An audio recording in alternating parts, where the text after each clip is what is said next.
Hey everybody, Travis Bowman here. I'm a fingerstyle guitar player and retro video game nerd, and I've purchased some very dumb retro video game things over the years. This is most certainly going to be a series of at least 3 videos, but if we're being real, I could probably do like 5 or 6 of these. Think of this as like an adult show and tell for retro video game things that are just strange, bizarre, weird, and odd. First thing on the docket, it does not get more bizarre than this. The Steel Battalion controller for the original Xbox. It's so freaking big that it barely fits into the frame. This is a mech controller designed for the original Xbox by Capcom, and it comes with a set of foot pedals that have 3 pedals on them. This thing is absolutely insane. You've got several buttons. It's actually kind of heavy. I never really hold it up like this. It's usually on the desk. You've got all these different buttons that actually work. Every button and knob that you see on this device has a specific function and a purpose. And I've used this controller in a video before. I did a complete review on the Steel Battalion controller, and I do have a desk behind my couch in my living room that I do videos on sometimes, but I mainly keep it there to do Steel Battalion every now and again, and also to capture, B-roll footage and stuff like that of other random various things. But the Steel Battalion controller is such a weird oddity, and this is exactly the kind of stuff that I'm into as a retro video game enthusiast. I don't care about rare disc-based games or cartridge games as much as I do about the hardware that goes with those games. Now, the Steel Battalion game is actually kind of rare and expensive, but this one, this is very difficult to find, and I'm so glad that I did find it. Long story short, I found it at a retro video game convention, and the dude was asking like nothing for it. I mean, compared to what it sells for, it was over $100, I'll say that much. However, he did not have the game to go with it, so we couldn't test it to see if it worked. So I took a gamble. I had to decide, do I really want to take this thing home and be super disappointed if some of the buttons don't work? Because imagine the troubleshooting nightmare that this would be, going through trying to see if every single bit of this damn thing works, and if one button didn't work, would I ever even be able to tell? But luckily, the game really pushes you to end up using all of this stuff, and it takes a long time to get used to, as you can imagine, but I did buy the game. It came in the mail through eBay, and it works. Every single bit of it is still in working condition. It is built like a tank, if you'll forgive the pun. This is just one of many crazy, ridiculous controllers that I've collected over the years and actually still use to this day. I'm not usually a collector in the means of just having it just to have it. If I'm going to spend the money on stuff like this, you bet your ass I'm going to end up using it. And this is such a great controller to pull down if you got some buddies over and they want to try something crazy and new. I love the Steel Battalion controller. I'm really happy to have found it at the deal that I got it at. Took a risk on it, and now it's one of my favorite retro controllers that I've got in the entire collection. Up next is the Sega 32X. This mushroom cloud of an add-on that was given to us to attach to our Sega Genesis is just unfortunate. I actually picked this up for a decent deal. You can still find them out there for sale, of course, but they're fetching quite a bit of money. When I purchased this thing, it was like $60 or something like that. I know at one time when the system failed hardcore, you could find these for $5-10 easy, but it's retro now, extremely retro and very old, but the thing about the 32X is that it sucks, man. It's a really terrible add-on for this console. And yes, it does have 2 or 3 games that are worth giving a shot, but from my viewpoint, I'm into the EverDrive line of flash cartridges, and you can use an EverDrive with the 32X ROMs on this device right here, but you're so limited in what you can do once you have the 32X attached to it. You can't go back to the menu like you normally could. You can't play Master System games through that EverDrive going into the 32X. It's an interesting console, and it's an interesting piece of Sega's history, and that's why I have it, but as far as practical use, this is more a display piece than anything else. I've got it sitting on my shelf connected to a Model 2 Sega Genesis. I can appreciate the history, but the gameplay is another story. Listen. You cannot bump into my camera while I'm trying to make a video. Do you understand? You can be in here if you're good, but you have to be good. You understand me? Just go sit over there in the corner and be a good little chicken. Can you do that? She's letting me hold her like a baby, which is not something that she normally does, so I'm just trying to bask in this moment for a minute. Oh, you're purring. You're a purring little kitty. This is so nice. I get to hold you like a little baby. Isn't this comfy? You little ball of furry shit. Okay, go be good. Next up, this is a recent purchase that I just made in the last few weeks or so. It's something that I've seen from afar for quite some time, and it's also one of those things where it's like, you obviously don't need it. It's not that important, but at the same time, it's a part of Sega's history, and that's why I wanted it. Not to mention the fact that it's really cool. Of course, we're talking about the marble Sega Dreamcast controller, exclusive to Japan. It looks like a regular old Dreamcast controller from the back. You know, there's nothing special about that. But on the front, you have this really unique marble aesthetic on this controller. The buttons are the same, the stick is the same, the D-pad is the same, the slot where you put in the VMU is exactly the same. It's just a color scheme and nothing else. But the story behind this is that this is part of the Dreampoint Bank, which was relevant in Japan as the Dreamcast was still around. Basically, if you spend a bunch of money on Sega's website to buy games or whatever, you are allotted points, and those points could go to special edition Dreamcast stuff on that website, and this is one of those special edition things. I'm actually on a mission right now to collect every single one of these Dreampoint Bank controllers. We're going to do a video series on these Dreampoint Bank controllers. I actually got this from a website called JP Fans, and if you've been a fan of my channel recently, then you've probably seen videos of me talking about JP Fans. You can check the link in the description below if you'd like to learn more about it, and if you want to sign up with my affiliate link, you get some really cool shipping as well as shopping coupons. Save you a little bit of money on that international shipping, but this is where that came from. This is a Japanese controller that came from Japan, and it shipped to my house here in Arkansas, and now I have it, and it's awesome. We get some bonus points here because it came with, focus, it came with this marble VMU, the matching marble VMU, and it does have the marble aesthetic all the way around those 360 degrees of this VMU. Such a really cool collector's item, really cool piece of Sega history, and I'm really glad to have it. This is by far my favorite aesthetic of a Dreamcast controller. That marble is just so delightfully, disgustingly 90s, and I wouldn't have it any other way. Up next, we have a video game that is complete in box, and I found it this way.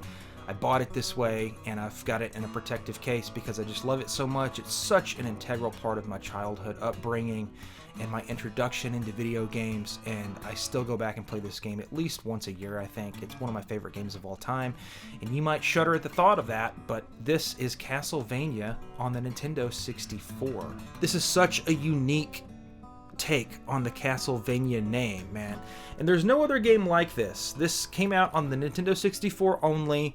It's such a wonderful platformer, and I think we're seeing a resurgence in popularity with this particular game. There are so many people that like to shit on it, especially back, 10 years ago or so. They were calling it a terrible game. It's a poor excuse for the Castlevania name to be displayed upon, and yada yada yada. But this is actually a very good platformer. I think what people really were upset about is that it's such a departure from your typical Castlevania game. It's a 3D platformer on the Nintendo 64, so really how good could it be with the camera angles and stuff? If you really think about Super Mario 64, it pretty much had a very similar camera, if not exactly the same.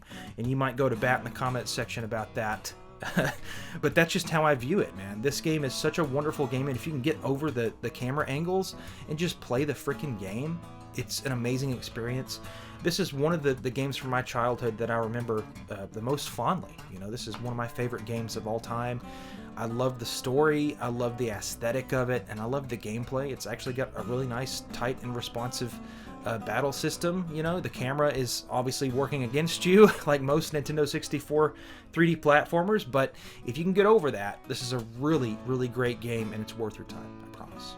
Now, this is also an item that I got from JP Fans, another Japanese exclusive controller, and it is a very, very strange one. We're looking at the Logitech keyboard/controller for the Sony PlayStation 2. Now, this is a really weird one, man, and my camera has no idea what to focus on here because there's just so much of it. But this is a big, thick boy. This is a big boy, and you would have to hold it like this if you wanted to play some video games with this damn thing. So what's the point of having a controller on the PS2 that also features a keyboard? There's really only one game that you would use this for, and that's, of course, Final Fantasy XI. If you remember back in the day, I believe Final Fantasy XI was one of the games that you needed a hard drive for the original fat PS2. You'd plug in that hard drive, and that's where your game would live for Final Fantasy XI, and that game was online. It's one of the first big online console games, That goes along with Phantasy Star Online, of course. This is such an amazing piece of history, and it's a lot more comfortable than you might imagine. I mean, I'm holding it up with one hand, and it is getting kind of heavy here, but that's mainly because of this giant clump of cables right here. So if you remember the PS2, you've got your PS2 dongle right there, and you've also got a USB dongle. People forget that the PS2 had USB ports, you know? That's how this worked. You plug this into the controller port, and you plug the keyboard into the USB port, and that's really all there is to it. Now, I believe that this keyboard actually comes off like that, so you could use this as a standalone keyboard on your PC if you wanted to, but for me, man, I love the fact that this thing existed. This is such a unique controller, and this really fits into the dumb category, because yes, I bought this. I actually have the box with it too, the original box, which is really cool. Realistically, am I ever going to use this? I'm certainly not going to be using this online, because Final Fantasy XI is no longer online, at least on the PS2 side of things. I believe it is still online on your PC if you want to play that way. So if I really wanted to experience this game proper, I could use this controller and get an adapter to where I could plug my PS2 into my PC and then just use the keyboard like normal. But what a super unique time for video games back in the day, man. We don't get weird shit like this anymore, and it upsets me. It really does, because we've gotten so used to just paying $70, $80 for a wireless controller that's really nothing special, and in fact, it's a piece of crap.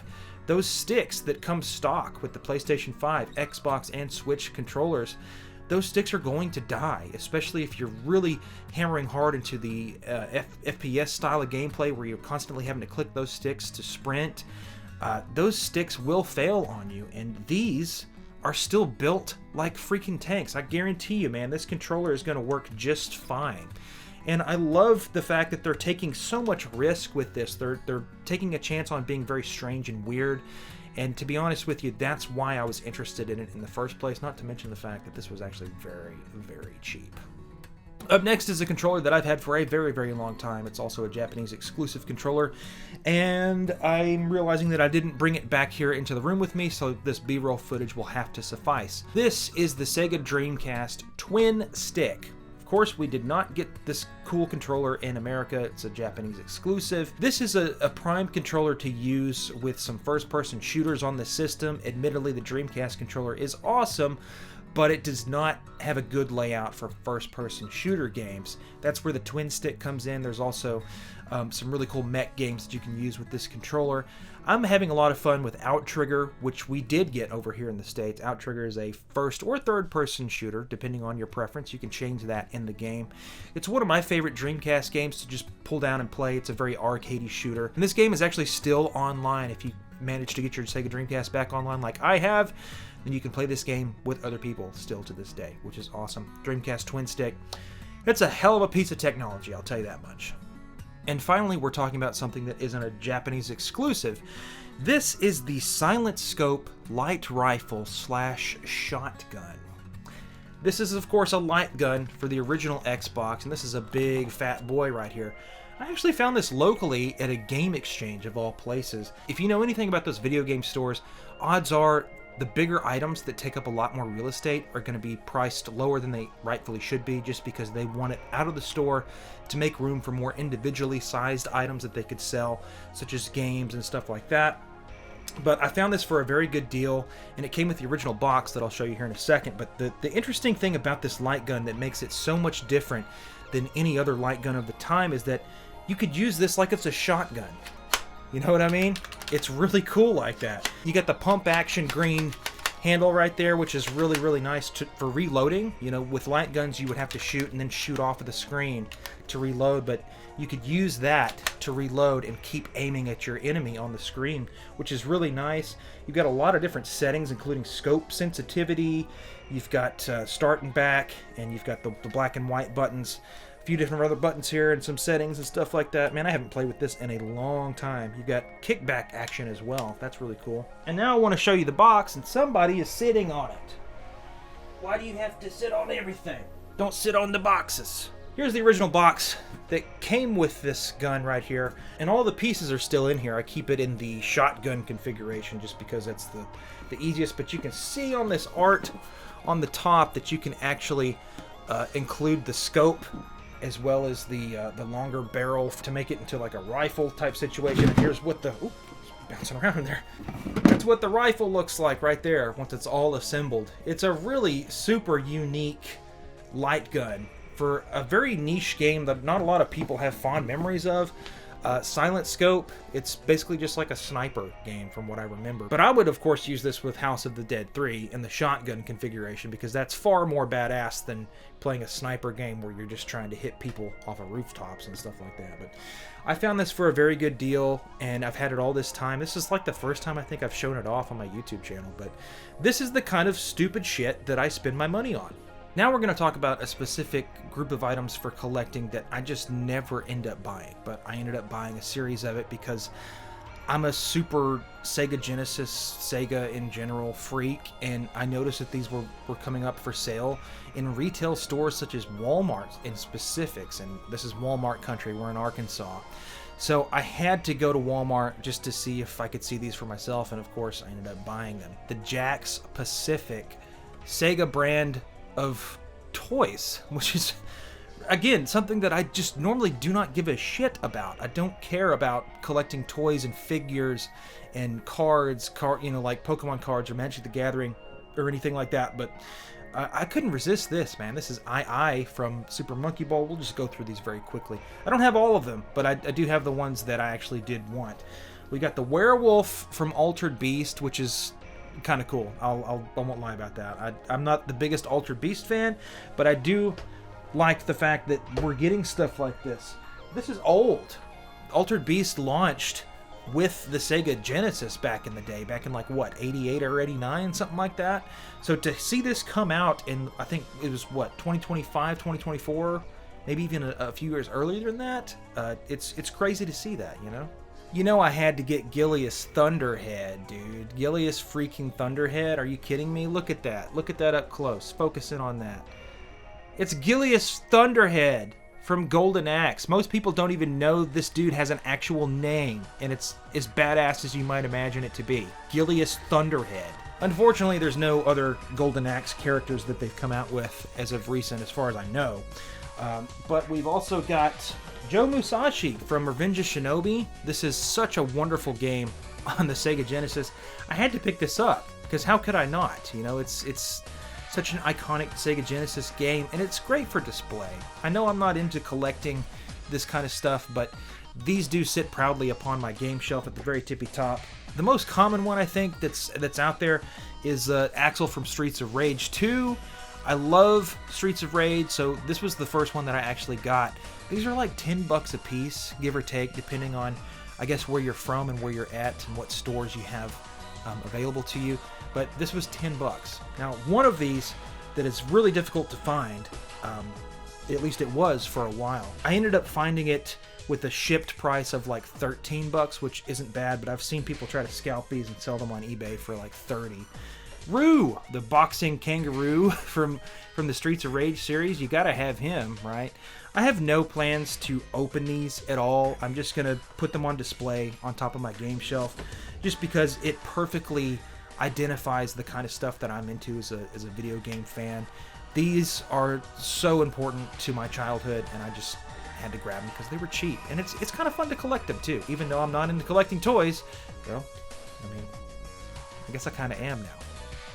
One other thing that I tend to spend my money on like a dumbass is very expensive hardware modifications for your retro video game consoles. Now, I myself am constantly chastised by people for doing ODEs, which is called optical drive emulation. Basically, all that means is that you remove the disk drive from your aging retro console. The disk drive is going to fail anyway. The lasers go bad, the capacitors go bad, and it's really a shame because then you cannot play your games anymore. But you replace those disk drives with optical drive emulators. It's basically just a device that has an SD card reader on it, and voila, you can play your games that way. And a lot of people will say, well, you should just do emulation instead. You can just mind your damn business, man. You know what I mean? I'm so tired of people telling me what I should do and that I should emulate instead of do all this stuff. This is my dumbass money, I'm allotted dumbass money to spend just like you are. Every once in a while you have dumbass money and you spend it, and this is the kind of stuff that I like to spend it on. I think it's infinitely cooler to have the real console with the real controller plugged into a CRT or a high quality video upscaler and sit on your couch without having to have a personal computer be involved at all. I don't want to emulate and sit at my computer. I can't stand sitting at my computer. I'm going to be sitting at my computer in just a few minutes to edit this video, and that's really the only time I like to spend at the computer is to do that. I've never been into playing video games on my computer, but I digress. We're getting wildly off topic here. I'm talking about the Neo SD loader for the Neo Geo CD. This is probably one of the more important and useful ODEs for a retro console because not only are the disk drives going bad on the Neo Geo CD, but the Neo Geo CD's disk drive is notoriously slow. It reads games at a 1x speed. It's very, very slow. Loading times take forever, and it was the butt of many jokes for several years. But now we do have that Neo SD loader. You can load all those games from an SD card, and you get some extra features too. I just did a video all about ODEs on my YouTube channel if you want to check that out and learn more about this specific ODE for the Neo Geo CD as well as a few others. That Neo Geo ODE was a lot of money, but the way I see it is that now I've future-proofed my console. I can play that Neo Geo CD with my friends for many years to come, and for me that's worth it. And finally, I of course was a huge fan of Pokemon as a child. That's one of the games I remember playing before I could read good. You know what I mean? I remember sitting on the couch with that Game Boy and my feet couldn't touch the ground at that point, and now I'm 6'3". I've got so many fond memories of early childhood stuff involving the original Pokemon games with an original Game Boy. And my favorite game from back in the day was, of course, Pokemon Red. There's Pokemon Red right there.